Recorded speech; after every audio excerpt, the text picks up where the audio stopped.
इंदिरा गांधी प्रतिष्ठान, मंच पर दिग्गज नेता और हॉल में बैठा नाराज ब्राह्मण समाज। कुछ ही मिनटों का भाषण और फिर नारेबाजी, हुटिंग और हंगामा। आखिर ऐसा क्या हुआ कि पूर्व deputy CM doctor Dinesh Sharma को अपना भाषण बीच में छोड़ना पड़ा? क्या हुआ कार्यक्रम में?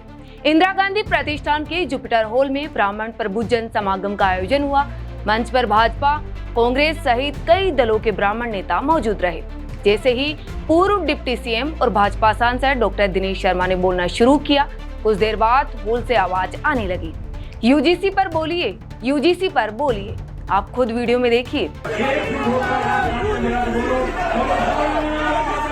जब उन्होंने इस मुद्दे पर कुछ नहीं कहा तो हंगामा तेज हो गया। नारेबाजी और हुटिंग के बीच उन्होंने अपना भाषण अधूरा छोड़ दिया। भारत माता की जय के नारे लगाए और मंच पर जाकर बैठ गए। बाद में उन्होंने मीडिया से कहा उन्हें होली के कार्यक्रम में जाना था, इसलिए जल्दी उतर गए। यूजीसी मुद्दा आखिर है क्या? इस मुद्दे पर फुल वीडियो हमने अपलोड भी किया, जिसका डिस्क्रिप्शन में लिंक उपलब्ध है। आप देख सकते हैं कि यूजीसी क्या है। यूजीसी यहाँ SC/ST एक्ट से जुड़े संशोधन और उससे जुड़े प्रावधानों को लेकर समाज में फैली नाराजगी से जोड़ा जा रहा है। ब्राह्मण संगठनों का आरोप है इस कानून के कुछ प्रावधानों का दुरुपयोग हो सकता है और सवर्ण समाज को निशाना बनाया जा सकता है। हालांकि सरकार का पक्ष है ये कानून दलितों की सुरक्षा के लिए है और इसका उद्देश्य किसी वर्ग का उत्पीड़न नहीं है। फिलहाल सुप्रीम कोर्ट ने इस पर रोक भी लगा रखी है। वहीं दूसरी ओर कार्यक्रम में निलंबित PCS अधिकारी अलंकार अग्निहोत्री भी पहुंचे। उन्होंने भाजपा सरकार पर तीखे सवाल उठाए और कहा कि सरकार गैर सनातनी है। उन्होंने डॉक्टर भीमराव अंबेडकर के शब्दों का हवाला देते हुए सनातन पर टिप्पणी की। जब आयोजकों ने उन्हें रोका तो समर्थकों ने नारेबाजी शुरू कर दी। इसके साथ अलंकार ने मंच पर फरसा लहराते हुए अभिवादन किया और स्टेज छोड़कर चले गए। बाद में उन्हें दोबारा मंच पर बुलाकर सम्मानित भी किया गया। अब बात करते हैं इस मंच पर कौन कौन मौजूद थे। इस कार्यक्रम में कई बड़े नाम शामिल हुए, जिनमें है पूर्व राज्यपाल कलराज मिश्र, यूपी कांग्रेस प्रभारी अविनाश पांडे, यूपी कांग्रेस अध्यक्ष अजय राय, डिप्टी सीएम ब्रजेश पाठक। इस दौरान अविनाश पांडे ने कहा, ब्राह्मण समाज खुद को अपमानित और असुरक्षित महसूस कर रहा है, हम उनके साथ खड़े हैं। वहीं अजय राय ने सवाल उठाया, अगर यूजीसी से किसी का नुकसान नहीं हो रहा है, इसे लाने और फिर कोर्ट में रोक लगाने की जरूरत क्या थी?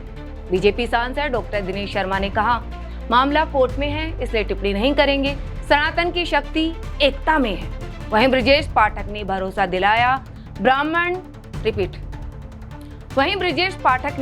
दिलाया, सरकार ब्राह्मण समाज के साथ खड़ी है, किसी के साथ अन्याय नहीं होगा।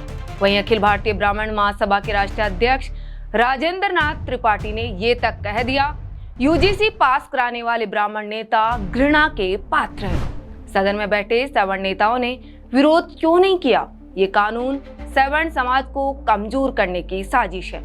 इस कार्यक्रम में शंकराचार्य स्वामी अविमुक्तेश्वरानंद के मुद्दे पर भी बयानबाजी हुई। कांग्रेस ने उनका समर्थन किया, जबकि भाजपा नेताओं ने कोर्ट में मामला होने का हवाला देकर टिप्पणी से परहेज किया।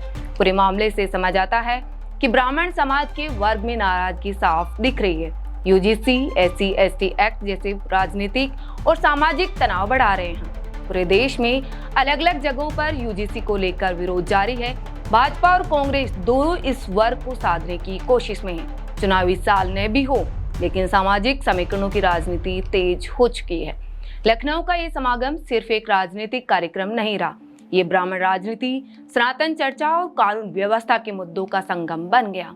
सवाल ये है, क्या ये नाराजगी आगे और बड़ा रूप लेगी या कहें कि राजनीतिक दल इसे शांत कर पाएंगे? आप इस पर क्या सोचते हैं?